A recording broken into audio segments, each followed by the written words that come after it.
Let's consider how Aristotle saw money. According to him, it is defined by three functions. It is a unit of account, a store of value, and a medium of exchange.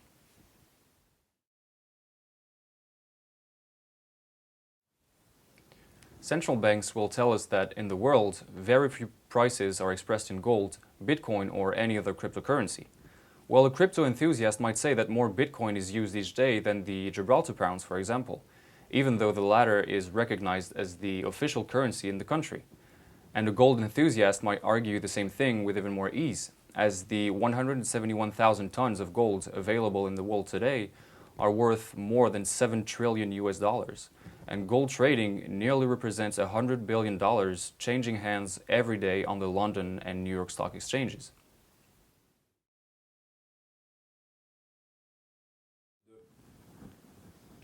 The individuals being hostile to crypto would say that current cryptocurrencies are too volatile, that they are hard to use for everyday payments, and worse still, that their transaction fees are too high compared to traditional currencies.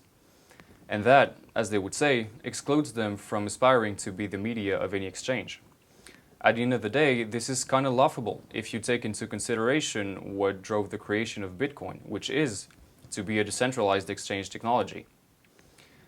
Here again, well, cryptocurrency fans might retort that Bitcoin is not as volatile as the Argentinian peso, and clearly less so than the Venezuelan bolivar, even though those are currencies of sovereign states.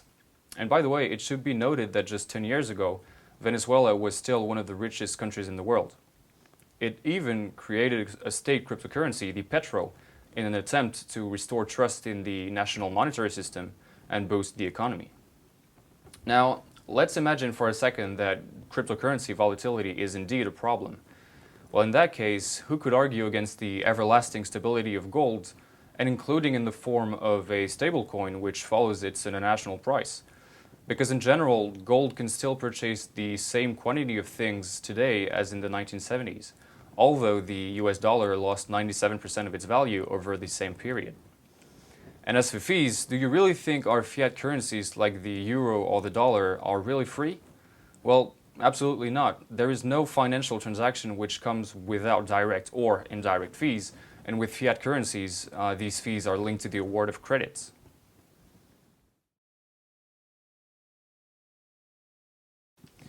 On the subject, private banks and central banks will argue that crypto assets come from computing power, and that they have no real underlying assets. Well, that argument is indeed very understandable in itself, but it's not really relevant. Because what are the banks talking about when they mention an absence of real underlying assets? Are they trying to suggest that our euros and dollars are still backed by gold? Because unless we're mistaken, they're not. Our banknotes and coins have no intrinsic value, and at any rate, they only represent a minority of the money supply today. So what exactly are the euro and the dollar? Well, for the most part, deposits are simply made up of credit. In short, our national currencies have all followed the same rules since the Jamaica Accords in the 1970s. They are backed by our future work. So one might say that in respect of real underlying assets, gold easily comes out first, as the customary practice today is that its price is set by the worlds of industry and jewelry. Well, Bitcoin isn't so far behind since its value is backed by work, computational work, yes, but work which has already been done, the so-called mining. But our debt-based money loses by comparison because it is only backed by future work which hasn't been done yet. And we do all certainly hope that future work will come to pass. Accounting principles tell us that the prudence concept requires the recording of unrealized capital losses and prohibits the same for unrealized capital gains. In assigning value to our national currencies based on future work, we've had a monetary system which, for the past 50 years, has not applied the accounting rules which are self-applied by any serious company.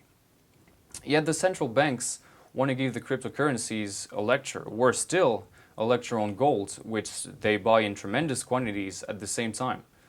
Well, to us then, the central bank's remarks about the store of value, it's like listening to a pyromaniac firefighter. Detractors claim that real currency is necessarily issued by a state, which is a false statement. A real currency is a currency which is recognized as such for everyday uses, as a result of the trust that it inspires. And the past has shown that industrialists and small private banks are able to issue currencies which can surpass all the rest, and particularly in the case of failing public authorities. In fact, our monetary memory seems to be limited to the last 70 years, despite the fact that many inventions were successfully tested out before our current monetary system began to completely slide out of control.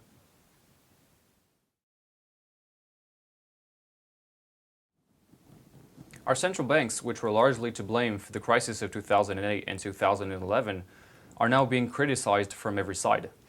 As a result, the currencies they guarantee are likewise called into question. Those same currencies are issued in part by the credit facilities that are the private banks, behind which is a system of fractional reserves. And that means, as of today, our currencies are based solely on one, the trust we have in our governments and private banks, and two, our future capacity to work and repay our debt, which is a lot to believe in. And yet, this model is still the bedrock of today's economical and financial system. But a system like VeraOne that decides to be backed by a full counterpart in order to cover its users' deposits in the form of a tangible, physical, and age-old asset like gold, now that's a project which completely satisfies the expectations we have of a valid, sustainable exchange currency.